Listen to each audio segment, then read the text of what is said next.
তো আমরা ক্লাসটা শুরু করি। আসসালামু আলাইকুম, আমি মোহাম্মদ রাকিব হাসান, অধ্যয়ন করেছি ঢাকা বিশ্ববিদ্যালয় গণিত বিভাগে। আজকে আমরা যে ক্লাসটা নিব সেটা হচ্ছে 3G। 3G এর উপর ক্লাসটা নিব। আচ্ছা, সরলরেখা অনুশীলনী 3Gর উপর ক্লাসটা নিব। 3Gর প্রথম ক্লাসটা আমি গত ক্লাসে নিয়েছিলাম, গত সপ্তাহে মঙ্গলবার। আজকে আমাদের দ্বিতীয় ক্লাস। তো আজকে এই ক্লাসের মধ্য দিয়ে আমাদের সরলরেখা চ্যাপ্টার শেষ হয়ে যাচ্ছে। যারা আমাদের অনেকগুলো ক্লাস মিস করছো প্রথম থেকে, তারা সিআরডিবির ইউটিউবে যে ক্লাসগুলো সুন্দরভাবে দেখে নিতে পারবে। প্রত্যেকটা ক্লাস আমাদের রেকর্ড আছে আমাদের ইউটিউব চ্যানেলে। তোমরা যদি ইউটিউবে যে সিআরডিবি লিখে সার্চ দাও,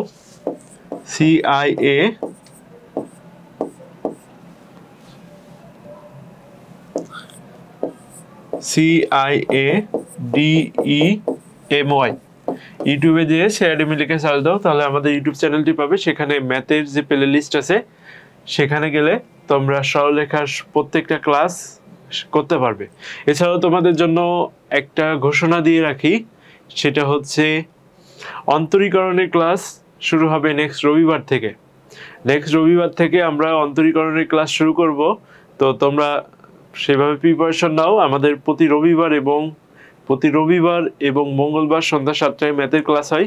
আমরা অন্তরীকরণটা খুব দ্রুত শেষ করার চেষ্টা করব, যেহেতু সবারই পরীক্ষা সামনে চলে আসছে। তো আমরা অন্তরীকরণ খুব দ্রুতই শেষ করে দিব ইনশাল্লাহ। তো আমরা তাহলে আজকের ক্লাসটা শুরু করি। তো আজকের ক্লাসটা দেখো, আমরা আজকে যে টপিকটা পড়ব সেই টপিকের একটা টপিক হচ্ছে দুইটি সরলরেখার অন্তর্ভুক্ত কোণের সমদ্বিখণ্ডকের সমীকরণ। দুইটি সরলরেখার অন্তর্ভুক্ত কোণের সমদ্বিখণ্ডকের সমীকরণ। তাহলে আমরা একটু চিত্রের মাধ্যমে দেখি এই কথাটা দ্বারা কি বোঝাইতে চাইছে। দুইটি সরলরেখার অন্তর্ভুক্ত দুইটা কোণ থাকবে।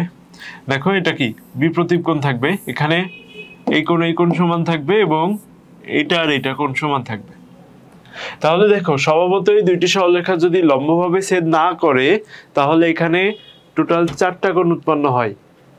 4টা কোণ উৎপন্ন হলেই এই কোণ আর এই কোণ সমান হয়, কারণ এরা বিপ্রতীপ কোণ। এই কোণ এবং এই কোণ সমান হয়, কারণ কি এরা বিপ্রতীপ কোণ। তাহলে দুইটা সরলরেখা কি করে? দুইটা সরলরেখা পরস্পর যদি লম্বভাবে ছেদ না করে, লম্বভাবে ছেদ করলেও তো একভাবে 4টা সমকোণ উৎপন্ন হচ্ছে। যদি লম্বভাবে ছেদ না করে, তাহলে দুই ধরনের কোণ উৎপন্ন হয়। একটা হচ্ছে স্থূল কোণ, আরেকটা সূক্ষ্ম কোণ। তাহলে একটা স্থূল কোণ হবে আর একটা কি হবে? সূক্ষ্ম কোণ হবে। আচ্ছা, এখন আমাদের এইখানে বোঝাচ্ছে দুইটি সরলরেখার অন্তর্ভুক্ত কোণের সমদ্বিখণ্ডক সরলরেখার সমীকরণ। এখন এই সরলরেখা যদি সমদ্বিখণ্ডিত হয়, তাহলে আমরা একটু ইনফরমেশন গুলো ক্লিয়ার করে আবার লিখি। এই সরলরেখার সমদ্বিখণ্ডক মানে যদি সমান দুই ভাগে ভাগ হয়, এই সমদ্বিখণ্ডক যে সরলরেখা যাচ্ছে, সেই সমদ্বিখণ্ডক সরলরেখার সমীকরণ বের করব। মানে আমি হলুদ কালারের যে দুইটা সরলরেখা দেখাচ্ছি, এটা এবং এইটা, এই দুইটা সরলরেখার সমীকরণ নির্ণয় করব। তাহলে এই সমীকরণ নির্ণয় করার জন্য আমরা কিভাবে করব সেটা দেখি। এখন দেখো, আমার কাছে যদি দুইটা সরলরেখা থাকে, একটা হচ্ছে a1x plus b1y plus c1 = 0, অন্য আরেকটা যদি থাকে a2x plus b2y plus c2 = 0, তাহলে এটা আমার প্রথম সরলরেখা, এটা হচ্ছে আমার দুইটা সরলরেখা। দ্বিতীয় সরলরেখা, তাহলে এই দুইটা সরলরেখার সমদ্বিখণ্ডকের সরলরেখার সমীকরণ যেটা হবে, সেটা হচ্ছে, দেখো এই সরলরেখা পুরোটাই লিখে ফেলবো। a1x plus b1y plus c1 divide by square root a1 square plus b1 square equal plus minus a2x plus b2y plus c2 divide by a2 square plus b2 square. তাহলে দেখো এখানে প্লাস মাইনাস কেন দিচ্ছি, কারণ তোমরা এখানে দেখতেই পাচ্ছ আমরা সমদ্বিখণ্ডকের দুইটা সরলরেখা পাবো। তো আমি প্লাসের জন্য একটা সরলরেখা পাবো সমদ্বিখণ্ডক, আর মাইনাসের জন্য আরেকটা সরলরেখা পাবো। তাহলে এই যে দুইটা সরলরেখা পাবো আমরা, সেটার জন্য এখানে কি ইউজ করা হচ্ছে, এখানে প্লাস মাইনাস ইউজ করা হচ্ছে। এই জন্য যে আমরা এখানে দুইটা সরলরেখা পাবো, প্লাসের জন্য একটা পাবো, মাইনাসের জন্য একটা পাবো। তাহলে এই ফর্মুলাটা তোমাদেরকে খুব ভালো করে মুখস্থ করতে হবে। তাহলে আমি দুইটা সরলরেখার সমীকরণ প্রথমে নিয়েছি। দুইটা সরলরেখার সমীকরণ থেকে এই দুইটা সরলরেখার এটা ধরো 1 নম্বর সরলরেখা ছিল, সাপোজ এটা 2 নম্বর সরলরেখা। এই 1 নম্বর এবং 2 নম্বর সরলরেখার সমীকরণ আমরা নিয়েছি এখান থেকে। এখন এই দুইটা সরলরেখার সমদ্বিখণ্ডকের সমীকরণ বের করার সূত্র হচ্ছে, এই সরলরেখাটা জাস্ট লিখে ফেলবো, a1x plus b1y plus c1। এখন x এর সহগের স্কয়ার করে y এর সহগকে স্কয়ার করে এই দুইটাকে যোগ করে তারপর স্কয়ার রুট দিব। সেম ভাবে এই সেম পাশেও হবে, দেখো a2x plus b2y plus c2, a2x plus b2y plus c2 by square root a2 square plus b2 square. আর এখানে আমাদের কি বসবে, প্লাস মাইনাস বসবে। প্লাস মাইনাস কেন বসবে, আমাদের এখানে কয়টা সরলরেখা উৎপন্ন হবে, অবশ্যই দুইটা সরলরেখা উৎপন্ন হবে। এই দুইটা সরলরেখা উৎপন্ন হয়, আমরা প্লাসের জন্য একটা সরলরেখা পাবো, মাইনাসের জন্য আরেকটা সরলরেখা পাবো। আচ্ছা, তাহলে এই জিনিসটা বুঝতে কারোর সমস্যা আছে কিনা। এখন দেখো আমরা যদি পরের পেজে যাই, দুইটি সরলরেখার অন্তর্ভুক্ত কোণের সমদ্বিখণ্ডকের সমীকরণ, যেটা আমাদের এটা ছিল। এখন এখান থেকে আমাদের বিভিন্ন রকম টার্ম শিখতে হবে, সামনে আরো কি কি ধরনের কোশ্চেন হয়। এখন প্রথম কোশ্চেন যদি হয়, দুইটি সরলরেখার অন্তর্ভুক্ত কোণের সমদ্বিখণ্ডকের সমীকরণ নির্ণয় করো, তাহলে তো দুইটা সরলরেখা এই ফর্মুলা অনুযায়ী একবার প্লাস নিলাম, একবার মাইনাস নিলাম, একবার প্লাস নিলাম, একবার মাইনাস নিলে আমি দুইটা সরলরেখার সমদ্বিখণ্ডকের সমীকরণ পেয়ে যাব। এখন যদি আসে এই দুইটা সরলরেখার সমদ্বিখণ্ডকের সূক্ষ্মকোণ, কারণ আমরা কি দেখছিলাম, দুইটা সরলরেখা যদি লম্বভাবে ছেদ না করে, তাহলে এখানে একটা স্থূলকোণ উৎপন্ন হয়, এখানে একটা সূক্ষ্মকোণ উৎপন্ন হয়। এখন কোনটা সূক্ষ্মকোণের সমদ্বিখণ্ডকের সমীকরণ হবে আর কোনটা স্থূলকোণের সমদ্বিখণ্ডকের সমীকরণ হবে, আবার বলি, কোনটা সূক্ষ্মকোণের সমদ্বিখণ্ডকের সমীকরণ হবে আর কোনটা স্থূলকোণের সমদ্বিখণ্ডকের সমীকরণ হবে, সেটা এই সূত্র থেকে কিভাবে ডিসিশনে আসবো। তাহলে আমাদের দুইটা সরলরেখা কি ছিল, a1x plus b1y plus c1 0, এটা আমাদের 1 নম্বর রেখা ছিল। a2x plus b2y plus c2 equal 0, এটা আমাদের 2 নম্বর সরলরেখা ছিল। দেখো x এর সহগগুলো আমরা যদি আলাদা করে নিই, x এর সহগ কি আছে এখানে, এটা আমার x এর সহগ দুইটা, আর y এর দুইটা সহগ কি আছে, একটা b1 আর একটা b2। তাহলে y এর সহগগুলো যদি গুণ করি এবং x এর সহগ যদি গুণ করি, তাহলে a1 a2 plus b1 b2, এই ভ্যালুটা a1 a2 plus b1 b2 হয় এটা ধনাত্মক পাবো অথবা ঋণাত্মক পাবো। এটা যদি 0 থেকে বড় হয়, দেখো তাহলে একবার আমরা ধনাত্মক পাইতে পারি, আবার এই জিনিসটা তো ঋণাত্মক আসতে পারে, 0 থেকে ছোটও আসতে পারে, b1 b2 লেস দ্যান 0। তাহলে এটা যখন ধনাত্মক আসবে, তখন এই সমীকরণের যেটা প্লাসটা, পজিটিভটা নিলেই, এই সমীকরণটার পজিটিভটা নিলেই তখন হবে আমাকে স্থূলকোণের সমীকরণ,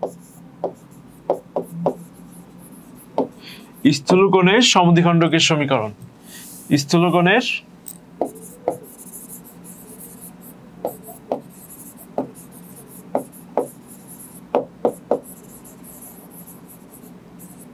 আজকের টপিকটা অনেক বেশি ইম্পর্টেন্ট। কেন ইম্পর্টেন্ট, এই টপিক থেকে বিভিন্ন ভর্তি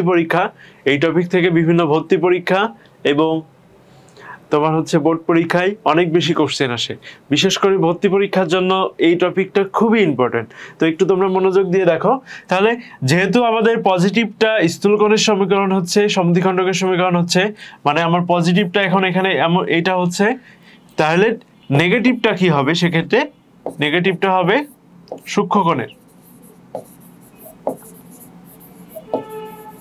সূক্ষ্মকোণের সমদ্বিখণ্ডকের সমীকরণ। তাহলে আমি আবার একটু বলি এই জিনিসটা, আমি দুইটা সমীকরণ, এরকম দুইটা সমীকরণ আমাকে দেওয়া থাকবে, এই দুইটা সমীকরণ থেকে এক্স এর সহগ দুইটা আলাদা করে গুণ করব। তাহলে এক্স এর সহগ এখানে a1 আছে, এখানে a2 আছে, a1 ইন্টু a2, এখানে y এর সহগ b1 আর b2 আছে, তাহলে b1 ইন্টু b2, এই দুইটা গুণ করে যোগ করার পরে যদি সেটা গ্রেটার দেন 0 হয়, মানে 0 থেকে বড় হয়, তাহলে প্লাস পজিটিভ যেটা হবে, পজিটিভ কোনটা হবে, এরকম সমীকরণ। আমাদের তো আগে এই সমীকরণটা বের করতে হবে, তাই না, সমদ্বিখণ্ডকের সমীকরণ বের করতে হলে। তাহলে এখান থেকে প্লাস সাইন দিয়ে নিলেই আমরা সেটাকে স্থূলকোণের সমদ্বিখণ্ডকের সমীকরণ পাবো, আর এটার জন্য মাইনাস সাইন দিয়ে নিলেই তখন আমরা সূক্ষ্মকোণের সমদ্বিখণ্ডকের সমীকরণ পাবো।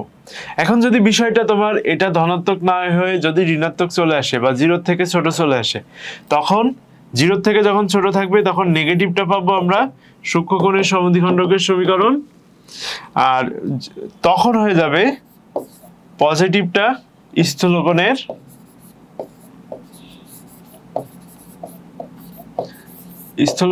সমদ্বিখণ্ডকের সমীকরণ। আমি বিষয়টা আবার একটু প্রথম থেকে সামারি করি, যেহেতু বিষয়টা খুবই গুরুত্বপূর্ণ। এখান থেকে বোর্ড পরীক্ষা এবং ভর্তি পরীক্ষায়, বিশেষ করে বিভিন্ন ভর্তি পরীক্ষায় এই টপিকটা খুবই গুরুত্বপূর্ণ। তো আমরা দেখো, আমরা এটা কি বের করলাম, এটা হচ্ছে দুইটি সরলরেখার অন্তর্ভুক্ত কোণের সমদ্বিখণ্ডকের সমীকরণ। এখন এইখানে চিত্রটা একটু ভালো করে দেখো, এই সমদ্বিখণ্ডক কি হবে, আমার যদি এই দুইটা সরলরেখা থাকে, এই দুইটা সরলরেখা যদি সমানভাবে বা মানে সমকোণে ছেদ না করে, তাহলে এখানে কি পাবো, একটা এরকম স্থূলকোণ পাবো আর একটা কি পাবো, সূক্ষ্মকোণ পাবো, একটা সূক্ষ্মকোণ পাবো আর একটা স্থূলকোণ পাবো। এখন দেখো, এই দুইটা সরলরেখা থেকে এই সমদ্বিখণ্ডক নির্ণয়ের সূত্রটা কি, দেখো এটা হচ্ছে সূত্র আমরা একটু আগে যেটা দেখছি।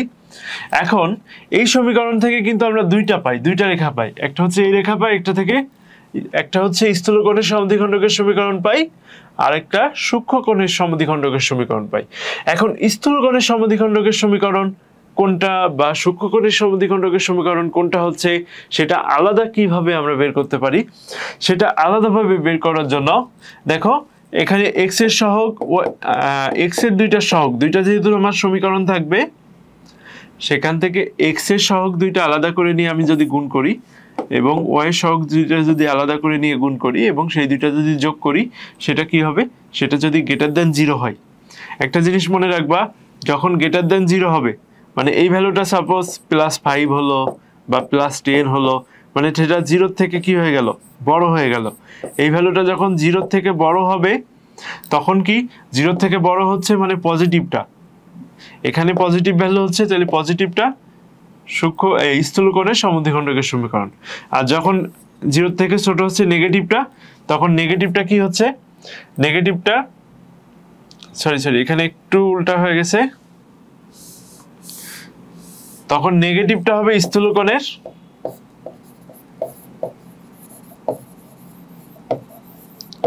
আর পজিটিভটা হচ্ছে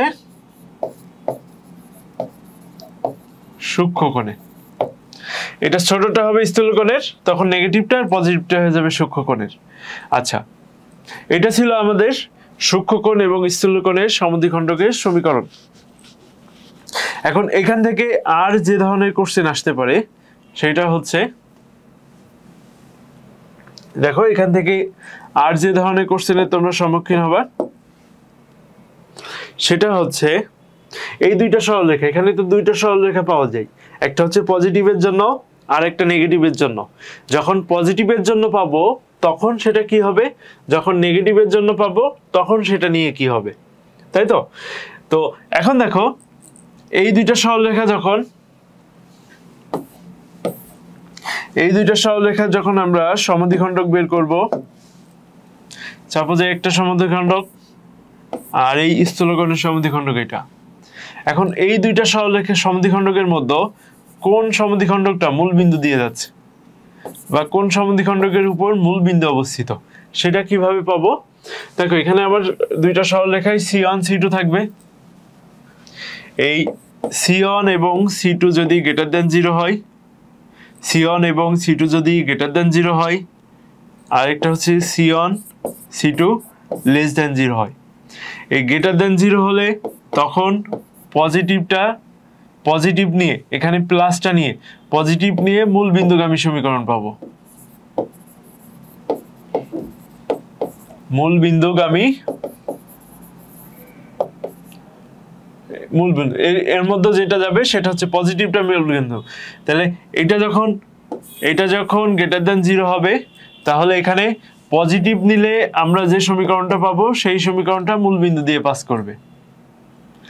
আর C1 C2 লেস দ্যান যদি 0 হয় তাহলে নেগেটিভটা এটা লেস দ্যান 0 হলে নেগেটিভটা মূল বিন্দু দিয়ে যাবে।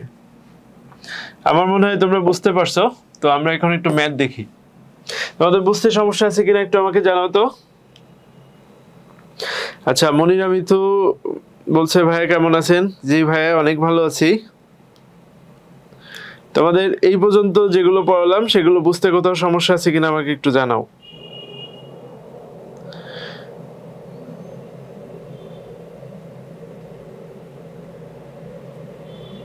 আচ্ছা, আমাদের এক্সাম চলতেছে 1 তারিখ থেকে। হ্যাঁ, সেকেন্ডটা তো আমি আবার ঠিক করে দিয়েছি আপু। আচ্ছা, তোমরা একটু কমেন্ট করে জানাও তোমাদের কোথাও বুঝতে সমস্যা আছে কিনা। না, যদি বুঝতে সমস্যা না থাকে তাহলে আমরা আমাদের ম্যাথে চলে যাব।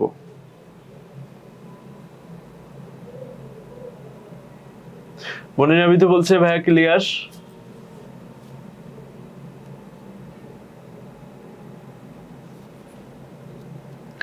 এখন দেখো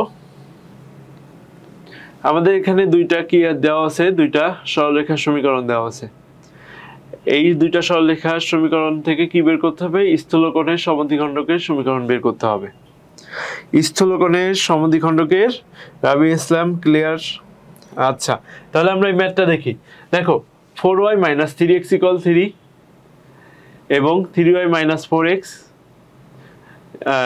= 5 সরলরেখাদ্বয়ের অন্তর্ভুক্ত কোণের স্থূলকোণের কোন কোণের স্থূলকোণের সমদ্বিখণ্ডকের সমীকরণ নির্ণয় করতে হবে।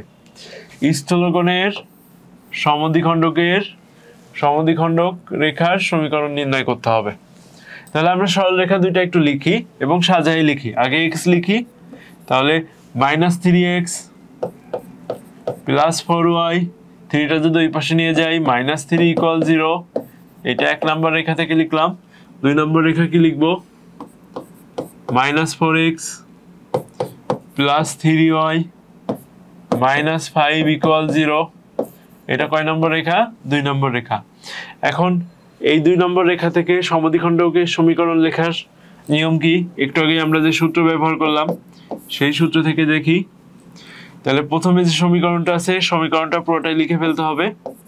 3x + -3x + 4y - 3 square root কি হবে? x এর সহগ স্কয়ার প্লাস y এর সহগ স্কয়ার -4x + 3y -5 নিচে x এর সহগ স্কয়ার প্লাস y এর সহগ 3 স্কয়ার। এবং এর মাঝে একটা কি হবে? এর মাঝে একটা কি থাকবে? এর মাঝে একটা প্লাস মাইনাস থাকবে। তাহলে ইকুয়াল এখানে প্লাস মাইনাস আর এটা ছিল স্কয়ার রুট। ব্যাস, তাহলে এখানে একটা পজিটিভ দিয়ে প্লাস দিয়ে একটা সমীকরণ পাবো, এটা দিয়ে মাইনাস দিয়ে একটা সমীকরণ পাবো। তাহলে এই জিনিসটা একটু ক্যালকুলেশন করি, আবার আমরা ছোট করে নিয়ে আসি।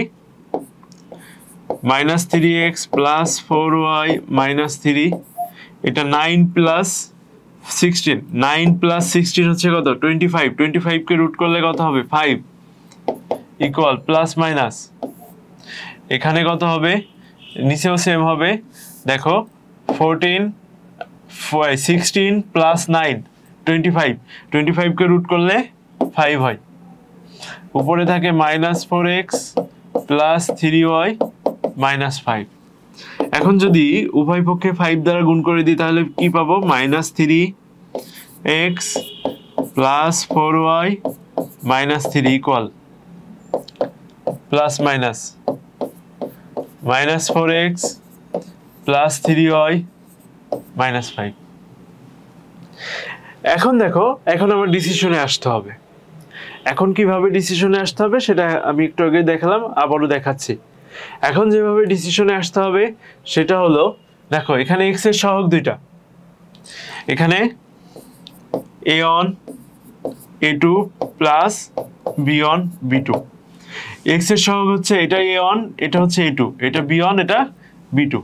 তাহলে এক্স এর সহগ -3 ইন্টু -4, এই দুটো গুণ করলাম, প্লাস 4 ইন্টু 3, তাহলে টোটাল আমি কত পাচ্ছি? এখানে 12, এখানে 12, তাহলে কত? 24। এই 24 কি গ্রেটার দেন 0? তাহলে আমি একটু আগে দেখাইছিলাম তোমাদের a1 a2 plus b1 b2 যদি গ্রেটার দেন 0 হয়, তাহলে এখান থেকে পজিটিভটা হচ্ছে স্থূলকোণ, পজিটিভটা হচ্ছে স্থূলকোণ, আর নেগেটিভটা হচ্ছে সূক্ষ্মকোণের সমদ্বিখণ্ডকের সমীকরণ, সূক্ষ্মকোণের সমদ্বিখণ্ডকের সমীকরণ। তাহলে আমরা এখান থেকে দেখো, আমরা যেহেতু এটা আমরা পজিটিভ পেয়ে গেছি, তাহলে এখান থেকে গ্রেটার দেন 0, তাহলে পজিটিভটা হবে স্থূলকোণের সমীকরণ। তাহলে আমরা কি লিখতে পারি? আমরা এখান থেকে লিখতে পারি a1 a2 plus b1 b2 greater than 0, সুতরাং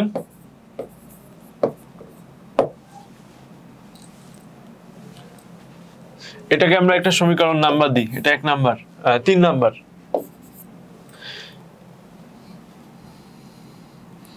তাহলে দেখো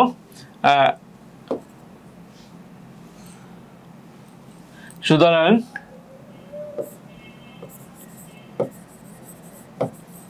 ধনাত্মক সমীকরণটি স্থূলকোণের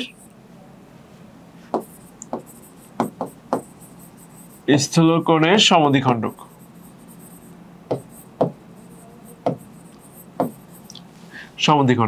তাহলে দেখো এখান থেকে ধনাত্মক, তাহলে ধনাত্মক সমীকরণ নিয়ে কত নাম্বার থেকে নিচ্ছি? 3 নাম্বার থেকে। 3 নাম্বার থেকে ধনাত্মক সমীকরণ নিই।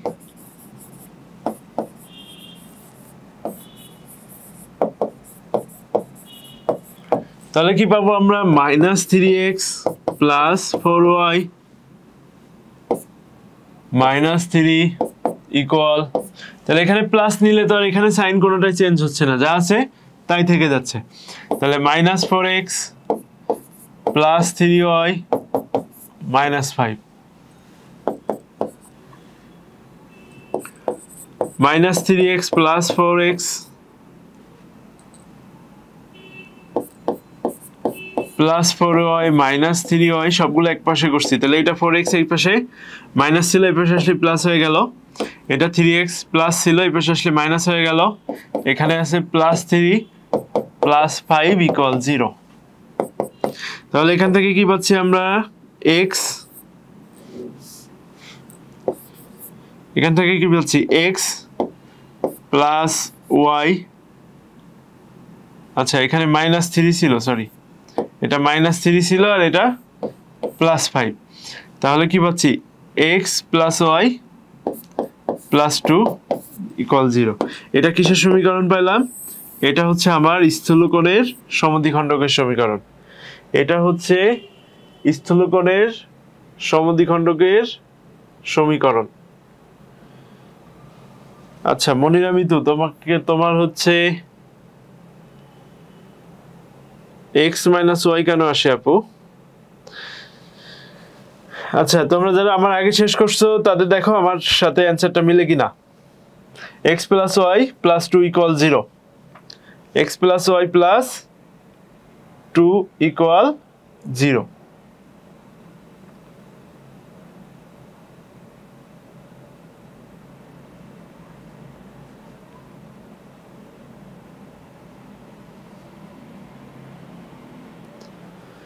তাহলে তোমরা একটু দেখো তোমাদের কোথাও সমস্যা আছে কিনা, আর আমার সাথে তোমাদের উত্তরটা মিলে কিনা।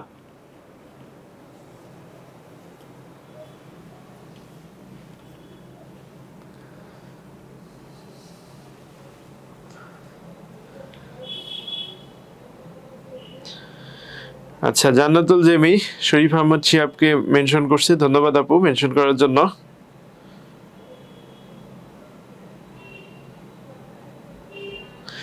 আচ্ছা, তাহলে আমরা হচ্ছে পরের ম্যাথটাতে যাই।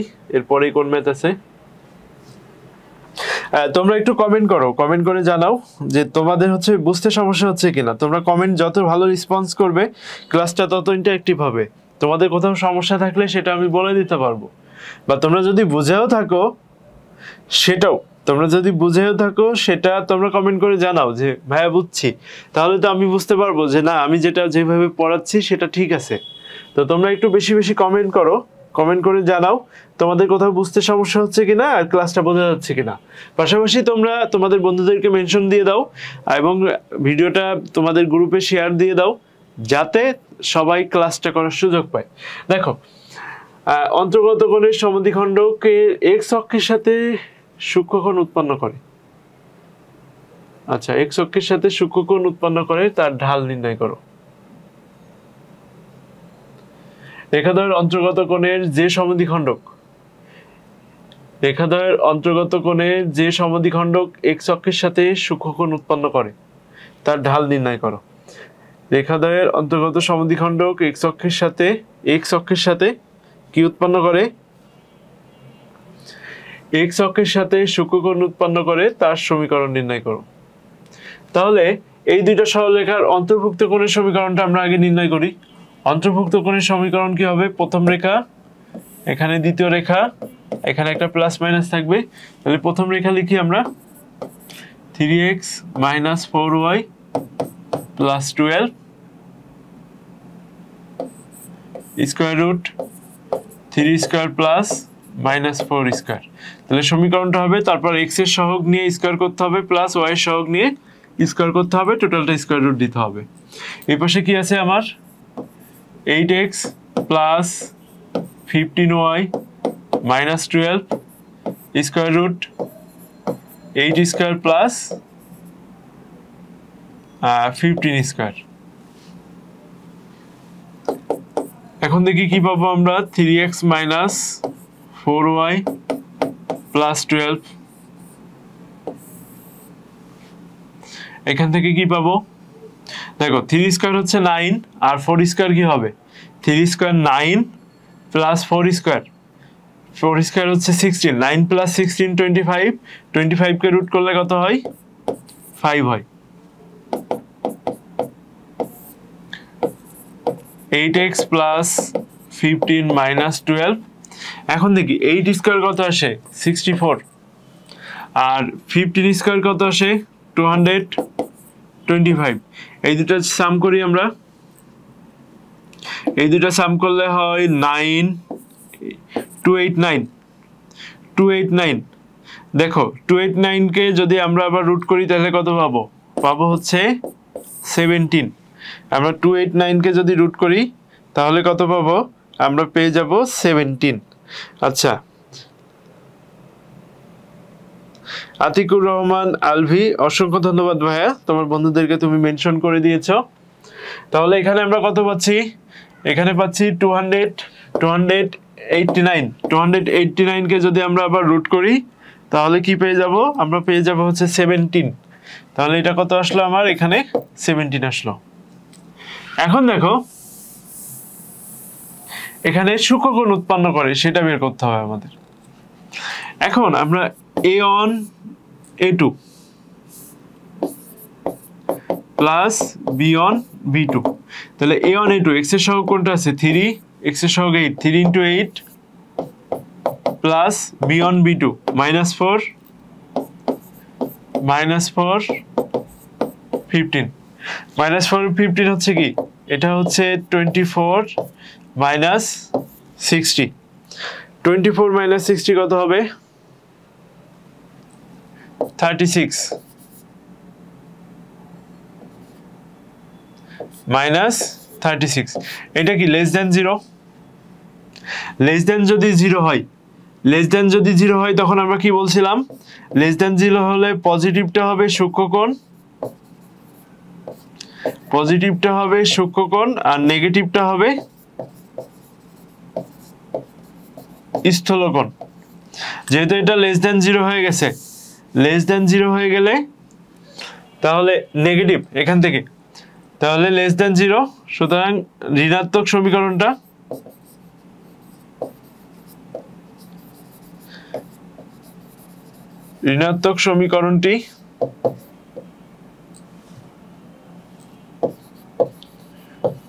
সমীকরণটি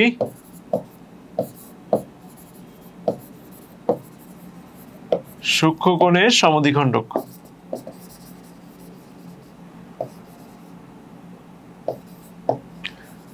সমদ্বিখণ্ডক হবে। তাহলে 1 নম্বর থেকে এটা কত নাম্বার? এটা আমাদের 3 নম্বর সমীকরণ হবে। এটা হচ্ছে 1 নম্বর সমীকরণ, এটা হচ্ছে আমাদের 2 নম্বর সমীকরণ। তাহলে 3 নম্বর থেকে 3 নম্বরের ধনাত্মক সমীকরণ নিয়ে কি পাবো? তাহলে 3x - 4y + 12 / 5, 8x + 15y, এখানে একটা y বাদ পড়ছে, 15y - 12/17। তাহলে আমরা আর গুণ করি, আর গুণ করলে 3 × 17 51x, 8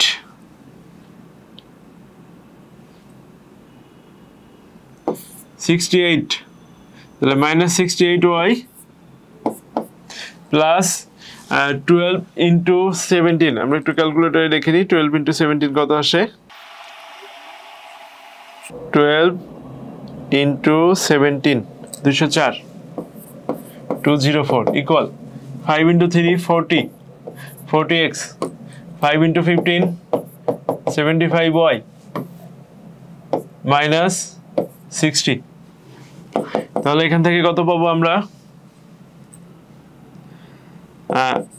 51x - 40x -68y -75 plus 204 minus এই পাশে আসলে 60 প্লাস 60। তাহলে এটা এই পাশে আসলে মাইনাস হয়ে গেল, এটা এই পাশে আসলে মাইনাস হয়ে গেল, এটা এই পাশে আসলে প্লাস হয়ে গেল। তাহলে এখানে 11x, এখানে 68 মাইনাস 75 143, তাহলে -143y প্লাস 204 প্লাস 60 আসে 264। এখন যদি আমার দেখো এখানে কি বের করতে হবে, এখন বের করতে বলছে যে সূক্ষ্মকোণ উৎপন্ন করে তার ঢাল নির্ণয় করতে হবে। তার কি নির্ণয় করতে হবে? ঢাল নির্ণয় করতে হবে। তাহলে আমরা যদি ঢাল নির্ণয় করতে যাই তাহলে কি বের করতে হবে আমাদের? y = mx + c, এই ফর্মে যেতে হবে। তাহলে দেখো ইকুয়াল কি 0 আছে, তাহলে আমি যদি এটাকে ওই পাশে নিয়ে চলে যাই তাহলে কি হবে?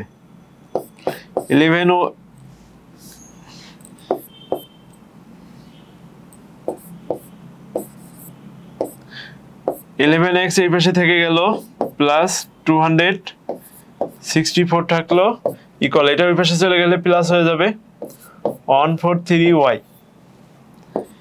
এখন যদি 143 দ্বারা ভাগ করে দিই এবং এটা আগে লিখি, এই সাইডটা আগে লিখবো, এটা ওই পাশে লিখবো, তাহলে y = 11/143 3x প্লাস 264/11।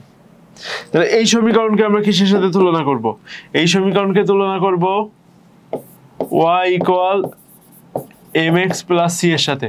এই সমীকরণকে তুলনা করব y = mx + c। আচ্ছা, এখানে একটু কাটাকাটি করা যায় কিনা দেখে নিই আমরা। এখানে যেটা কাটাকাটি 143 / 11 13 আসে, এটা কাটাকাটি করলে এখানে কত আসে? 13 আসে। তাহলে এই 1/13, এই যে আমার এখানে ঢাল কোনটা? x এর সহগ মানে m, তাহলে এখানে x এর সহগ আছে কত? 1/30। তাহলে এখানে ঢাল কোনটা পাচ্ছি আমরা? ঢাল পাচ্ছি 1/13। তাহলে এটা ওই যে উৎপন্নকারী সরলরেখার কি ঢাল নির্ণয় করে ফেললাম। এরপরে দেখি আমরা কোন ম্যাথটা আছে আমাদের।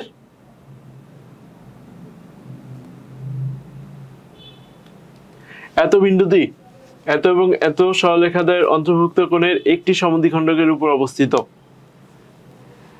আমাদের দেখাতে হবে এত বিন্দুটি এত এবং এত সরলরেখাদ্বয়ের অন্তর্ভুক্ত কোণের একটি সমদ্বিখণ্ডকের উপর অবস্থিত। এখন দেখো, এটার জন্য ছোট একটা সূত্র মনে রাখলেই হবে। এটা আরেকটা নতুন একটা সূত্র মনে করলেই এটা কোন সমদ্বিখণ্ডকের অবস্থিত সেটা পাওয়া যাবে। সেই সূত্রটা কি? দেখো, এটাকে তুমি যদি f of x ধরো, এটাকে যদি তুমি f of x, y ধরো, তাহলে এই সমীকরণটা কি পাবা? 12x minus 5y plus 1। এটাকে যদি এটা f1 ধরলে এটা f2, x, y ধরো পরেরটাকে, তাহলে এটা হচ্ছে 5x plus 12y minus 16। এখন তুমি f of 0, 1 ধরো, তাহলে এখানে কত পাবো আমরা? মাইনাস 5 ইন্টু 1, কারণ এই টার্মটা x এর ভ্যালুর জন্য 0 হয়ে যাবে, মাইনাস 5 ইন্টু 1 প্লাস 1, তাহলে মাইনাস 4। এখানে যদি তুমি এখানে বসাও, এটা f1 ছিল, এটা f2 তে যদি 0, 1 বসাও, তখন কি পাচ্ছ? এটা 0 হয়ে যাচ্ছে, এটা 12 ইন্টু 1 মাইনাস 16, এটাও মাইনাস 4। এখন দেখো f1 0, 1 এবং f2 0, 1 এটা যদি গ্রেটার দেন 0 হয়, দেখো এই দুটো গুণ করলে কি হবে? আচ্ছা, এটা এভাবে না লিখে এভাবে লিখি, ইকুয়াল -4 ইন্টু -4। এই দুটো গুণ করলে কত হবে? 16, যেটা কি গ্রেটার দেন 0। তাহলে দেখো, এই দুইটা সরলরেখা, এই বিন্দুটা এই দুইটা সরলরেখার অন্তর্ভুক্ত কোণদ্বয়ের সমদ্বিখণ্ডকের একটির উপর অবস্থিত। এটা আমাদেরকে দেখাতে হবে। এই দুইটা সরলরেখা, এই দুইটা সরলরেখা, এই দুইটা সরলরেখার যে আমরা সমদ্বিখণ্ডক পাবো, এই বিন্দুটা সেই সমদ্বিখণ্ডকের একটার উপর অবস্থিত। এখন দেখো, যেহেতু এটা গ্রেটার দেন 0 হচ্ছে, তাহলে নেগেটিভ যেটা পাবো, নেগেটিভ এখান থেকে যেটা নেগেটিভ পাবো অন্তর্ভুক্ত কোণের সমীকরণ, সেই নেগেটিভটার উপর বিন্দুটা অবস্থান করবে।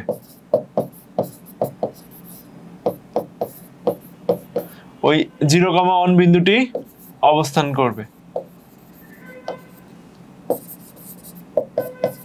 আমি আবার বলি, এখানে আমরা এটাকে f of x, y ধরে ফেলছি, আর ওইটাকে f2 x, y ধরছি। এখন এই f1 এ এই 0, 1 বিন্দু বসাবো, f2 তে 0, 1 বিন্দু বসাবো। এটা যদি গ্রেটার দেন 0 আসে, তাহলে নেগেটিভটাতে আমাদের এই বিন্দুটা অবস্থান করবে। আর f of 0, 1, f of 0, 2 এটা যদি লেস দেন 0 থাকতো, তাহলে আমাদের এটা যেহেতু গ্রেটার দেন 0, তাহলে এখানে আমাদের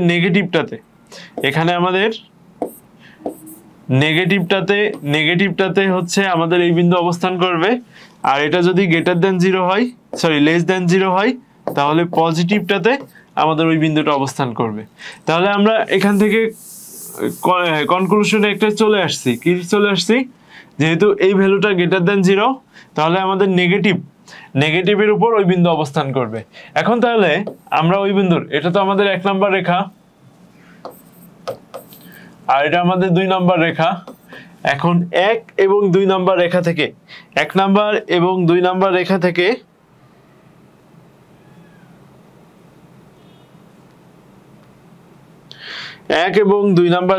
আমরা কি বের করে নিচ্ছি? এখান থেকে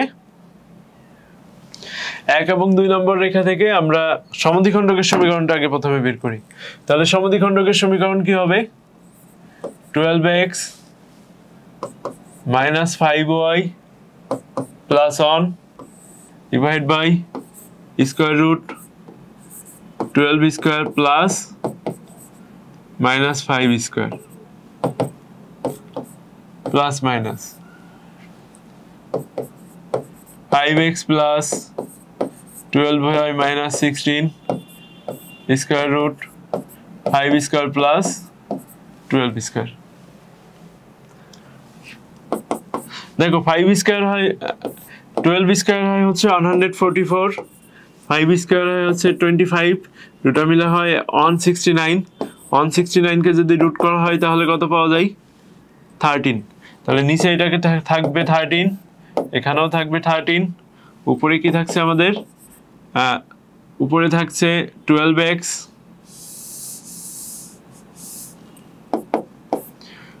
উপরে থাকছে আমাদের 12x মাইনাস 5y প্লাস 1, এটাতে থাকছে 5x plus 12y minus 16।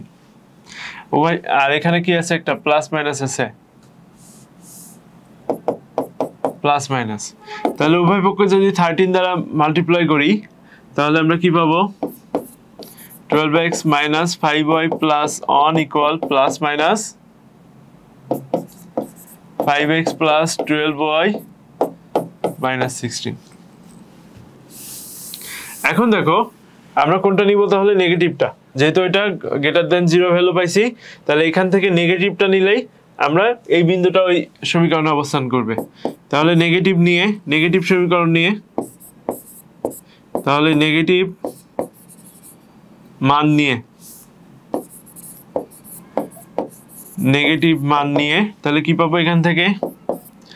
12x minus 5y plus 1 equal negative নিলে minus 5x minus 12y plus 16 equal, আচ্ছা ইকুয়াল তো এখানে দিয়েই ফেলছি অলরেডি। তাহলে এখান থেকে দেখো 12x আর এই পাশে এটা চলে আসলে কত হবে? 12x plus 5x minus 5y plus 12y minus 1 minus 16 equal 0।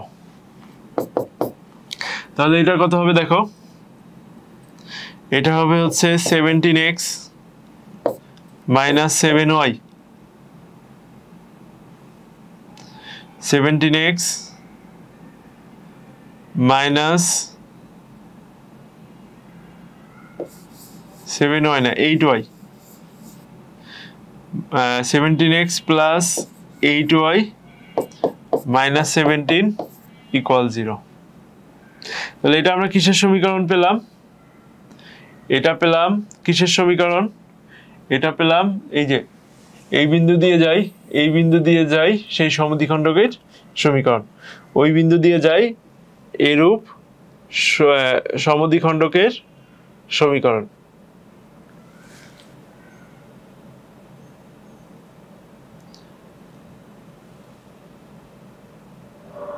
আচ্ছা এখান থেকে নেগেটিভটা নিলে কি আসতো আমার?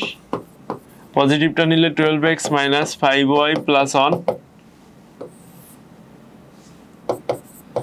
5x plus 12y minus 16। তাহলে এটা আসলে এই পাশে হতো 8x minus 17y plus 17 equal 0। আচ্ছা আচ্ছা আচ্ছা, এখানে একটু সংশোধন আছে। সংশোধন হচ্ছে এটা গ্রেটার দেন 0 হলে এখানে পজিটিভটা নিতে হবে, তাহলে আমাদের মান এটা হবে না, আমাদের সমীকরণ হবে এটা অ্যান্সার। এখানে একটু কারেকশন আছে। এখানে যখন পজিটিভ হবে তখন পজিটিভটার উপর ওই বিন্দুটা অবস্থান করবে, যখন পজিটিভটা হবে তখন পজিটিভটার উপর ওই বিন্দুটা অবস্থান করবে। তাহলে আমরা পজিটিভটা যখন নিচ্ছি, পজিটিভ নিলে আমরা এই সমীকরণটা পাচ্ছি, আর এই সমীকরণের উপরেই এই বিন্দু অবস্থান করে। আচ্ছা এখন আরেকটা গুরুত্বপূর্ণ ম্যাথ শিখব, যে ম্যাথগুলো শিখতে গেলে আমাদের দেখো একটা ত্রিভুজের যদি 3টা বিন্দুর স্থানাঙ্ক দেওয়া থাকে, একটা ত্রিভুজের যদি 3টা বিন্দুর স্থানাঙ্ক দেওয়া থাকে, খুব ভালো করে খেয়াল করো এই জিনিসটা, এগুলো খুবই গুরুত্বপূর্ণ এবং বেসিকটা খুব ভালোভাবে বুঝতে পারলে ম্যাথগুলো খুব ভালো করে সলভ করতে পারবে। তো দেখো একটা ত্রিভুজের 3টা বিন্দুর স্থানাঙ্ক দেওয়া থাকলে সেখান থেকে আমরা কিভাবে ভরকেন্দ্র নির্ণয় করব, সেখান থেকে আমাদের কিভাবে অন্তঃকেন্দ্র নির্ণয় করব, পরিকেন্দ্র নির্ণয় করব, লম্বকেন্দ্র নির্ণয় করব। একটা ত্রিভুজের তিনটা বিন্দুর স্থানাঙ্ক থাকলে সেখান থেকে ভর কেন্দ্র, অন্তঃকেন্দ্র, পরিকেন্দ্র, লম্ব কেন্দ্র কিভাবে নির্ণয় করব? এখন দেখো, তার আগে তো আমাদের জানতে হবে ভর কেন্দ্রটা কি, অন্তঃকেন্দ্র কি, পরিকেন্দ্র কি, লম্ব কেন্দ্র কি। এটা জানার পরেই না আমরা এখান থেকে ওইগুলো নির্ণয় করা শিখব। আগে তো সবার আগে আমাদের কি জানতে হবে, এইগুলো কি। তো একটু ভালো করে দেখো ভর কেন্দ্র কাকে বলে।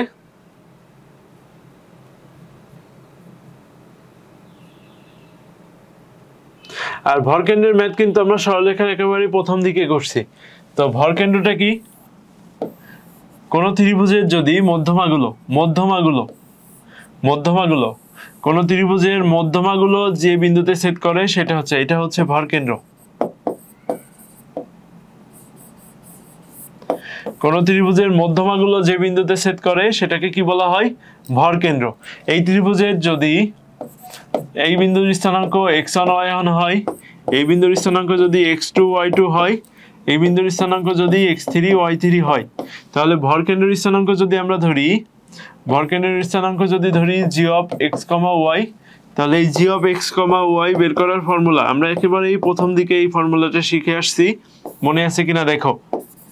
x1 plus x2 plus x3 divide 3, y1 plus y2 plus y3 by divided by 3।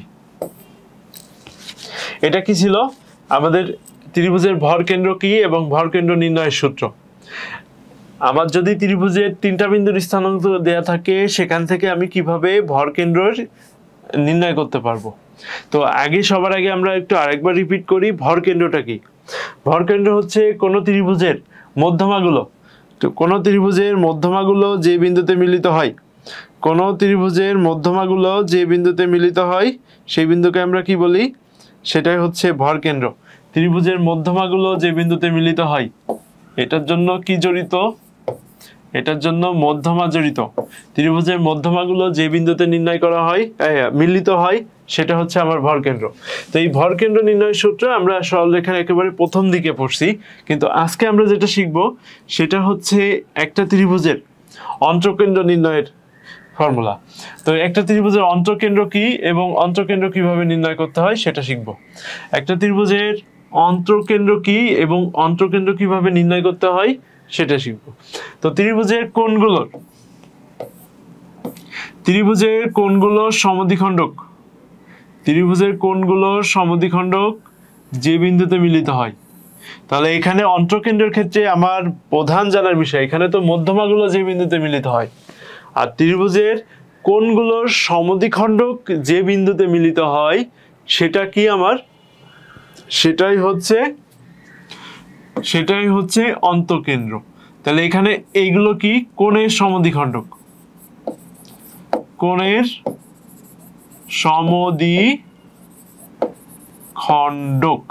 ত্রিভুজের প্রত্যেকটা কোণের সমদ্বিখণ্ডক যে বিন্দুতে মিলিত হয় তাকে বলা হয় অন্তঃকেন্দ্র। এখন এই অন্তঃকেন্দ্র কিভাবে নির্ণয় করতে হবে, যদি আমার এই বিন্দুর স্থানাঙ্ক suppose a of x, y1 দেয়া থাকলো, এটা b of x2, y2 দেয়া থাকলো, এটা c of x3, y3 দেয়া থাকলো, তাহলে এটার অন্তঃকেন্দ্র হবে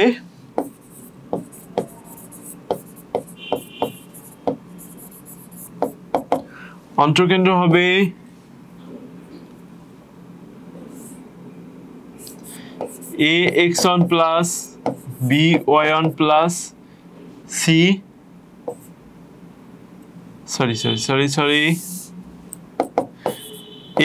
ax1 plus bx2 plus cx3 divided by a plus b plus c, কমা দিয়ে y এর ভ্যালু হবে হচ্ছে ay1 plus by2 plus cy3, নিচে হবে a plus b plus c। এটাই হচ্ছে আমার অন্তঃকেন্দ্র নির্ণয়ের ফর্মুলা। এখন এখানে x1 y1, x2 y2, x3 y3 এই ভ্যালুগুলো তো আমি জানি, কিন্তু এখানে a b c কি, a b c হচ্ছে এ কোণের যে বিপরীত বাহু,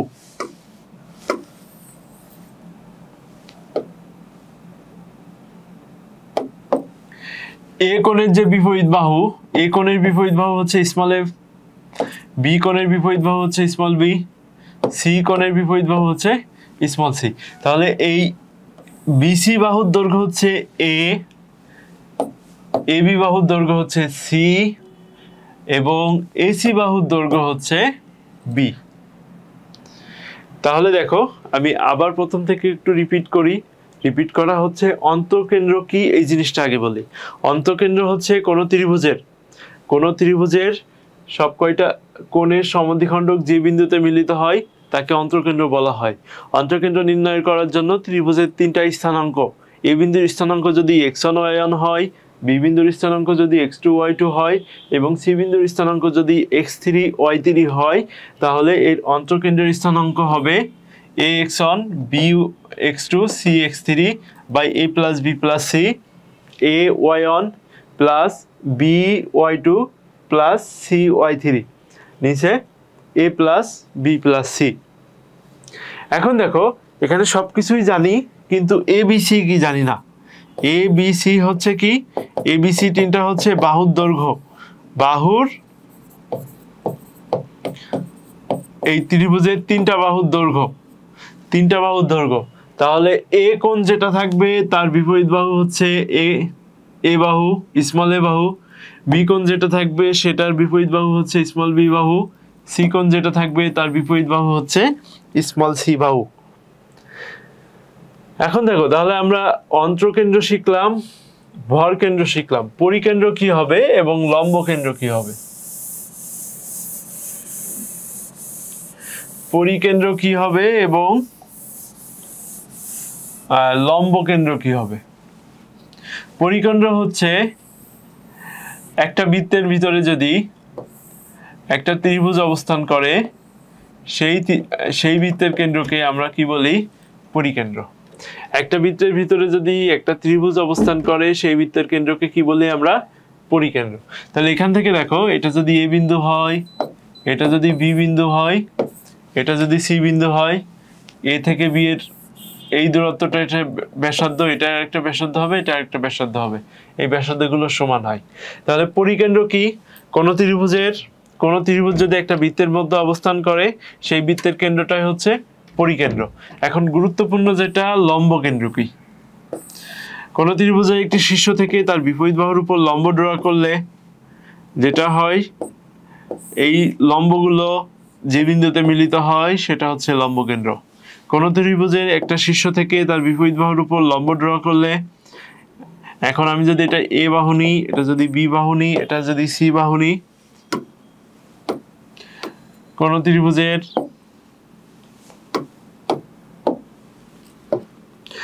ত্রিভুজের একটা শীর্ষবিন্দু থেকে তার বিপরীত বাহুর উপর যদি লম্ব টানা হয় এবং প্রত্যেকটা শীর্ষবিন্দু থেকে তার বিপরীত বাহুর উপর যদি একটা করে লম্ব আঁকা হয়, সেই লম্বগুলো যে বিন্দুতে ছেদ করে সেটাকে বলা হয় লম্ব কেন্দ্র। এই লম্বগুলো যে বিন্দুতে ছেদ করে সেটাকে কি বলা হয়, লম্ব কেন্দ্র। তাহলে এখন আমরা একটু ম্যাথ দেখি।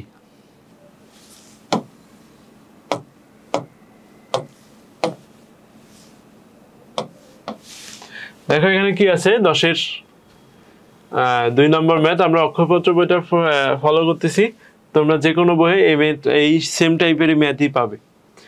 দেখো এখানে এই তিনটা শীর্ষ বিশিষ্ট ত্রিভুজের লম্ব কেন্দ্র নির্ণয় করো।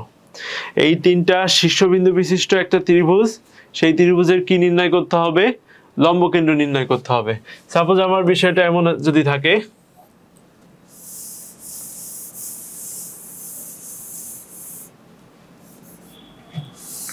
বিষয়টা যদি এমন থাকে, এখানে একটা ত্রিভুজ আছে,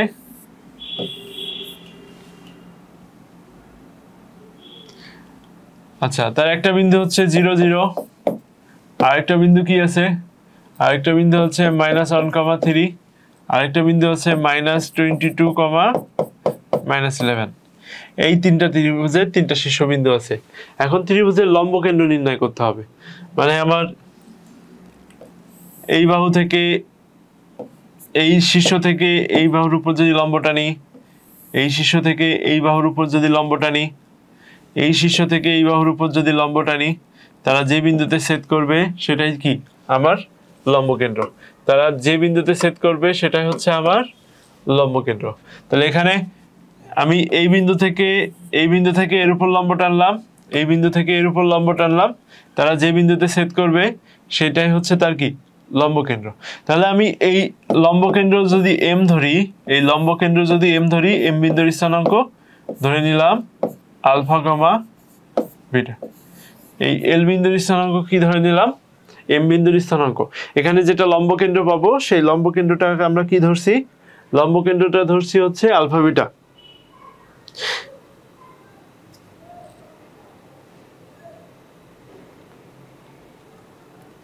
লম্বকেন্দ্রটা আলফা বিটা ধরার পরে আমরা যেটা পাচ্ছি, লম্বকেন্দ্রটা আলফা বিটা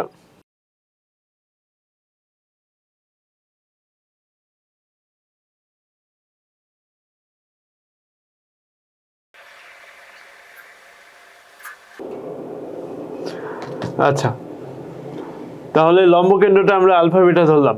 এখন দেখো আমরা এখানে যে কনসেপ্টটা ব্যবহার করব সেটা হচ্ছে, আমার এটা যদি এ বিন্দু হয়, এটা যদি বি বিন্দু হয়, আর এটা যদি সি বিন্দু হয়, তাহলে কি হবে দেখো, এম রেখার ঢাল, যেহেতু আমাদের দুইটা সরলরেখা পরস্পর লম্ব হওয়ার সত্ত্বেও কি তাদের ঢাল m1 আর m2, দুইটা সরলরেখার ঢাল, এদের গুণফল কি হইতে হবে? দুইটা সরলরেখার ঢালের গুণফল -1 হইতে হবে। দুইটা সরলরেখা পরস্পর লম্ব হওয়ার সত্ত্বেও কি তাদের ঢাল পরস্পর কি হইতে হবে? দুইটা ঢালের গুণফল -1 হইতে হবে। তাহলে আমরা এখন দেখো, আমরা যদি এখন এম রেখার ঢাল বের করি এবং বিসি রেখার ঢাল বের করি, কারণ আমার এম রেখা বর্ধিত হলেই তো এর উপর লম্ব হচ্ছে, তাই না? আমার লম্বকেন্দ্রের যেটা হচ্ছে সংজ্ঞা আছে, লম্বকেন্দ্রের সংজ্ঞা অনুযায়ী এই শীর্ষ থেকে এই সরলরেখার উপর কি আঁকতে হবে? আমাদের লম্ব আঁকতে হবে। তাহলে অবশ্যই এম রেখার ঢাল এবং বিসি রেখার ঢাল যদি আমরা গুণ করি তাহলে -1 হবে। তাহলে এম রেখার ঢাল বের করি আগে। এম এর ঢাল কি হবে সেটা যদি আমরা m1 ধরি, তাহলে ঢাল নির্ণয় সূত্র কি? m = y2 - y1 x2 / x1। তাহলে এটা যদি আমরা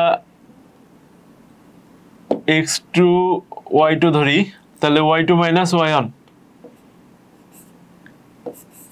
3 - beta ডিভাইড বাই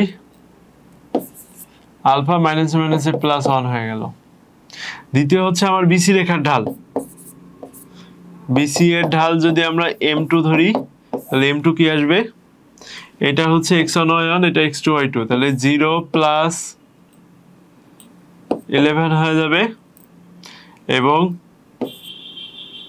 0 + 22 হবে। তাহলে এই দুইটা ঢালের গুণফল কি হবে? -1। তাহলে এটা হয় হচ্ছে 11/22 সমান লিখতে পারি 1/2।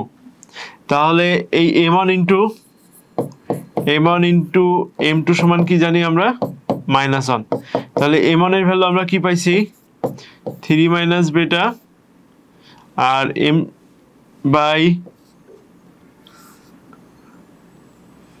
আচ্ছা এখানে হচ্ছে beta -3 আলফা +1 হবে।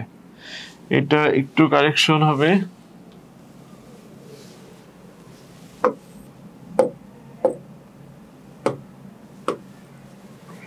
এটাকে যদি আমরা x2 y2 ধরি, তাহলে beta -3 হবে।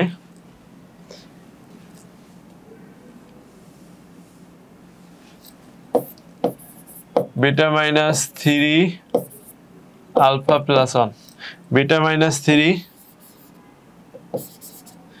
alpha +1 into 1/2 equal -1। তাহলে এখান থেকে আমরা এটা কিভাবে লিখতে পারি সাজায়ে? beta -3, এটা beta, এটা হচ্ছে 3, তাহলে beta -3 equal -2 alpha -2। তাহলে এই সমীকরণটা কি হবে, 2 আলফা এই পাশে আসলে প্লাস 2 আলফা প্লাস বিটা, 2 এই পাশে আসলে কি হয়ে যাবে প্লাস 2, তাহলে -1 ইকুয়াল 0। তাহলে সমীকরণটা আমরা একটু ভালো করে এখানে লিখে রাখি, 2 আলফা প্লাস বিটা -1 ইকুয়াল 0। এটা হচ্ছে ইকুয়েশন নাম্বার 1 পেলাম। এখন অনুরূপভাবে আমরা কি বলতে পারি, অনুরূপভাবে বলতে পারি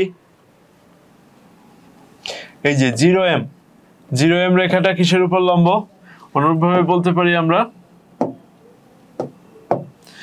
অনুরূপভাবে বলতে পারি এই যে এটা হচ্ছে আমাদের সি বিন্দু ছিল, তাহলে সিএম, এই সিএম রেখা এবি এর উপর লম্ব, তাহলে সিএম রেখার ঢাল বের করি। সিএম এর ঢাল m3 ইকুয়াল কি লিখতে পারবো, সিএম এর ঢাল m3 ইকুয়াল দেখো আলফা -0 বিটা -0। আর বিসি রেখার ঢাল বের করব কিভাবে, সরি এবি রেখার ঢাল,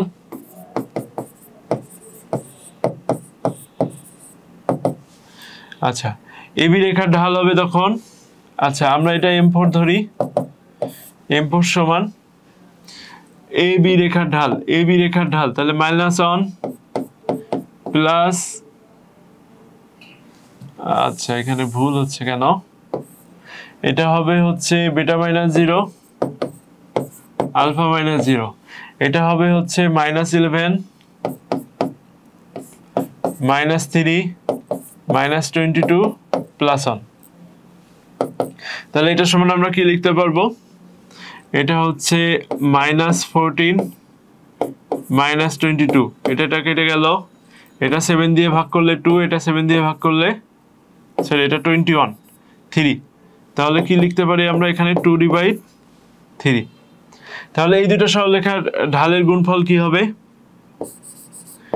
m3 × m4 ইকুয়াল -1।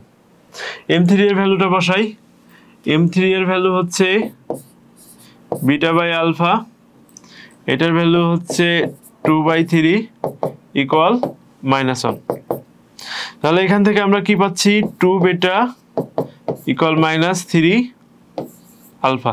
দেখো আলফার সাথে 3 গুণ করলে কি হবে, 3 আলফা, এটা ওই পাশে যে -1 এর সাথে গুণ হলে -3 আলফা হয়ে গেল।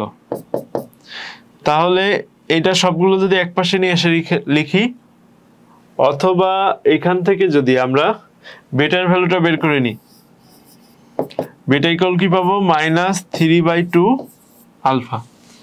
এখন বিটা এর ভ্যালু আর আলফা এর ভ্যালু যদি আমরা বের করতে পারি, এটা হচ্ছে ইকুয়েশন নাম্বার কত 2। এই দুইটা সমীকরণ সলভ করে যদি আমরা আলফা আর বেটা ভ্যালু বের করতে পারি, তাহলে কিন্তু আমরা ওই লম্বকেন্দ্র বের করতে পারবো। তাহলে এখান থেকে বেটার ভ্যালু 1 নম্বরে বসাই, 1 নম্বরে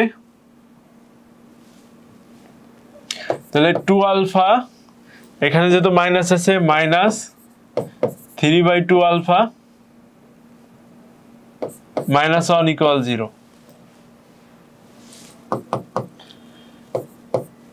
4 আলফা মাইনাস, লসাগু হচ্ছে কত 2, 4 আলফা মাইনাস 3 আলফা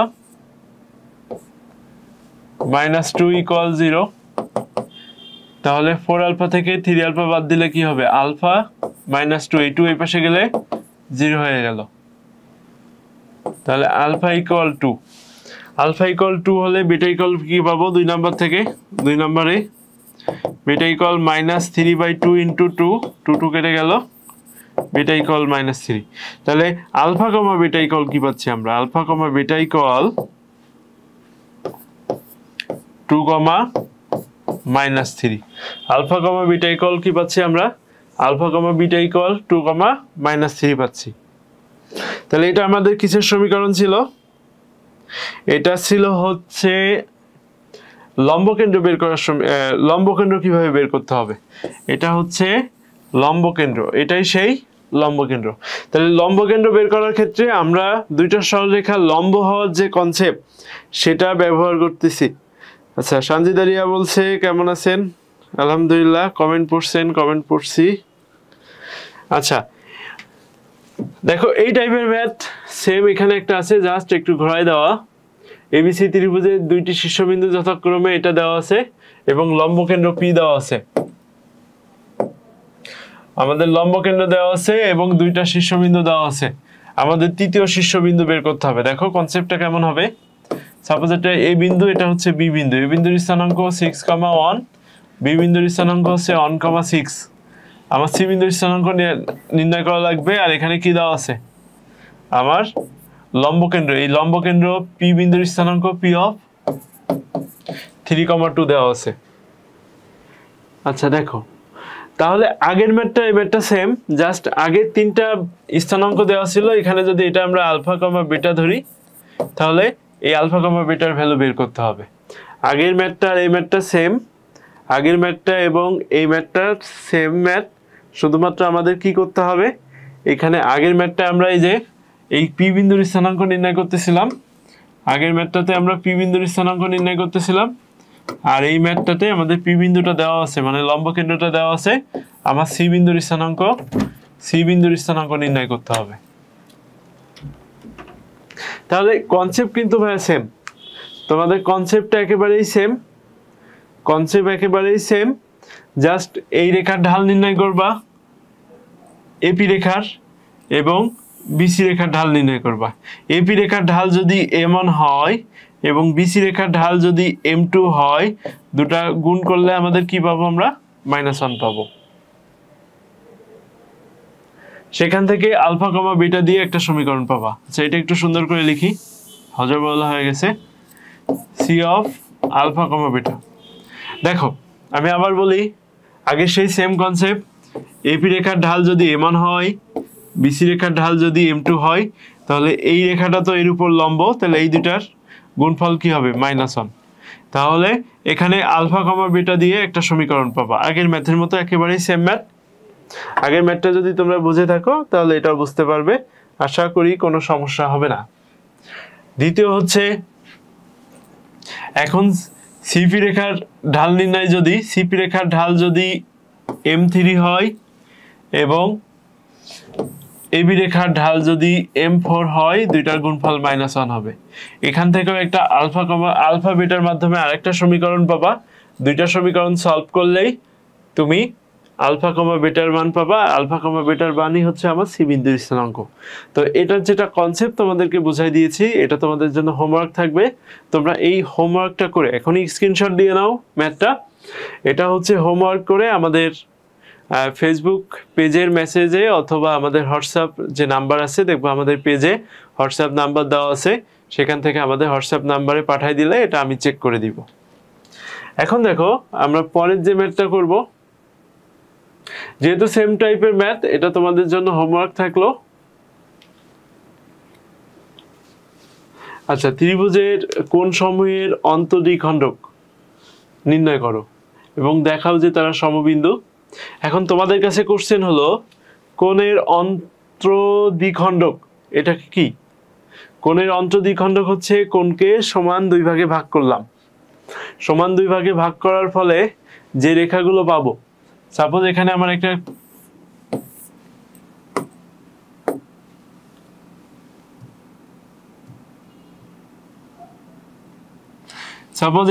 একটা ট্রায়াঙ্গেল আছে এবিসি, এটার প্রত্যেকটা কি কোণ আছে, তিনটা কোণ আছে।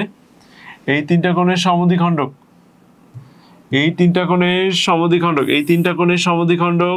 যে বিন্দুতে মিলিত হয়, এই তিনটা কোণের সমদ্বিখণ্ডক যে বিন্দুতে মিলিত হয়, এই তিনটা কোণের সমদ্বিখণ্ডক যে বিন্দুতে মিলিত হয়, সেটাই হচ্ছে কি আমার অন্তঃকেন্দ্র। কিন্তু দেখো এখানে অন্তঃকেন্দ্র একবারও বলে নাই, ওই কথাটা উজ্জ্বল রাখছে। অন্তঃকেন্দ্র কথাটা একবারও বলে নাই, তোমার কনসেপ্টটা আর একটু ভিতর থেকে দিয়ে কোশ্চেন করছে, যেটা ত্রিভুজের তিনটা শীর্ষবিন্দুর স্থানাঙ্ক দেওয়া আছে কোণ সমূহের অন্তদ্বিখণ্ডক। আমরা জানি কোণ সমূহের সমান দুই ভাগে ভাগ করে যে সমদ্বিখণ্ডক হয়, সেই সমদ্বিখণ্ডক বা অন্তদ্বিখণ্ডক, কোণ সমূহের অন্তদ্বিখণ্ডক যে বিন্দুতে মিলিত হয়, সেই বিন্দুকে কি বলা হয়, সেই বিন্দুকে বলা হয় অন্তঃকেন্দ্র। তাহলে অন্তঃকেন্দ্র নির্ণয়ের জন্য অন্তঃকেন্দ্র নির্ণয়ের সূত্র কি ছিল আমাদের? a + x1 অন্তঃকেন্দ্র নির্ণয়ের সূত্র কি ছিল? ax1 plus bx2 plus cx3 divide by a plus b plus c, ay1 plus by2 plus cy3 divide by a plus b plus c। তাহলে এখানে abc কি ছিল? এখানে abc ছিল হচ্ছে a ছিল হচ্ছে bc বাহুর দৈর্ঘ্য, এখানে b এর অপোজিট বাহু হচ্ছে b বাহু, স্মল b বাহু, c কোণের অপোজিট বাহু হচ্ছে স্মল c বাহু। তাহলে আমরা এই ফর্মুলায় আমাদের ভ্যালুগুলো বসাতে হবে।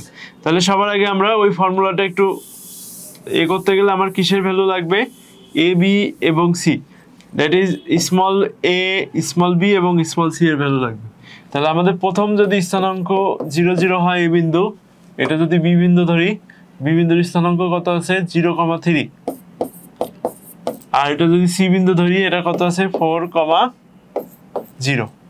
এটা হচ্ছে আমার abc এর স্থানাঙ্ক। তাহলে এই তিনটা বিন্দুর স্থানাঙ্ক যদি এটা হয়, তাহলে আমি a সমান কি পাবো? এর দৈর্ঘ্য বের করে ফেলি। a হচ্ছে b আর c এর মধ্যবর্তী যে দৈর্ঘ্য, তাহলে 0 - 4 স্কয়ার ইকুয়াল 3 - 0 স্কয়ার।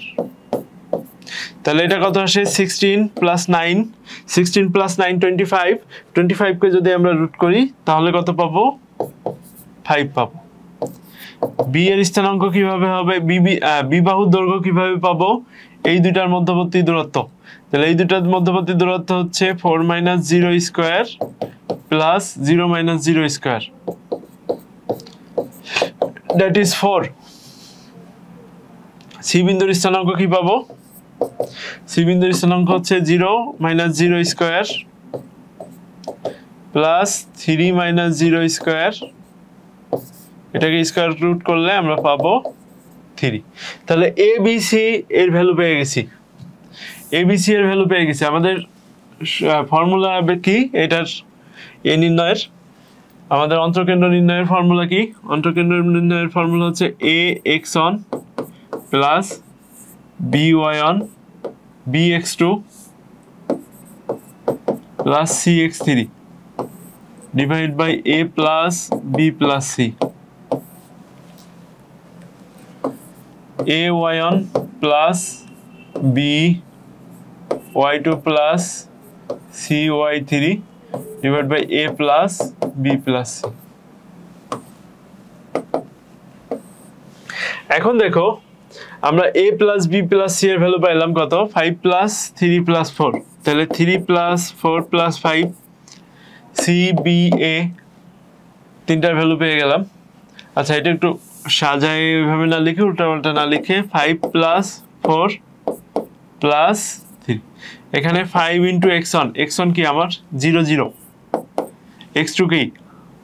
x2 এর ভ্যালু 0, x3 এর ভ্যালু 4, তাহলে 5 into 0, 4 into 0 plus 3 into 4,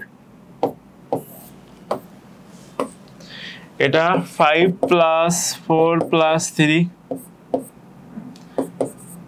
5 into 0 plus 5 into 0 plus 4 into 3, 4 into 3 plus y3 value 0, তাহলে 3 ইন্টু 0। তাহলে আমরা উপরে কি পাচ্ছি? আমরা উপরে কি পাচ্ছি? 12/12। আমরা এখানে কত পাচ্ছি? 12/12। তাহলে আমরা কত পাচ্ছি? 1,1। দেখো এই ফর্মুলাটা ভালো করে, অন্তঃকেন্দ্র নির্ণয়ের ফর্মুলা, অন্তঃকেন্দ্র নির্ণয়ের ফর্মুলাটা খুব ভালোভাবে জেনে রাখতে হবে। তো আমরা তাহলে পরের ম্যাথে যাই, দেখি এরপরে কি আছে। ও, শেষ হয়ে গেছে। তাহলে আজকের ক্লাসের মধ্য দিয়ে আমরা সরলরেখা চ্যাপ্টারটা পুরোটা শেষ করলাম। যারা তোমরা মিস করছো তারা আমাদের এই সিআরডিমি লিখে ইউটিউবে যে সার্চ দিবা, সিআরডিমির ইউটিউব চ্যানেল থেকে, সিআরডিমির প্লে লিস্ট থেকে, ম্যাথের প্লে লিস্ট থেকে তোমরা সরলরেখার ক্লাসটা করে নিতে পারবা। আমরা নেক্সট নতুন চ্যাপ্টার শুরু করব, সেটা হচ্ছে অন্তরীকরণ। তোমাদের যাদের অন্তরীকরণের সমস্যা আছে তোমরা নেক্সট রবিবার থেকে আমাদের সাথে যুক্ত হবে। প্রতি রবিবার এবং মঙ্গলবার সপ্তাহে 2 দিন আমাদের কি ক্লাস হয়? ম্যাথ ক্লাস হয়। আর ম্যাথ ক্লাসটা কন্ডাক্ট করি হচ্ছে আমি। আর সেকেন্ড পার্ট যারা ক্লাস করতে চাও, সেকেন্ড পার্ট ক্লাস হয় হচ্ছে বৃহস্পতিবার রাত 9:30 এবং শুক্রবার সন্ধ্যা 6:30। তাহলে সপ্তাহে 4 দিন আমাদের ম্যাথ ক্লাস চালু আছে। সেই পর্যন্ত তোমরা সিআরএমির সাথেই থাকো। আল্লাহ হাফেজ।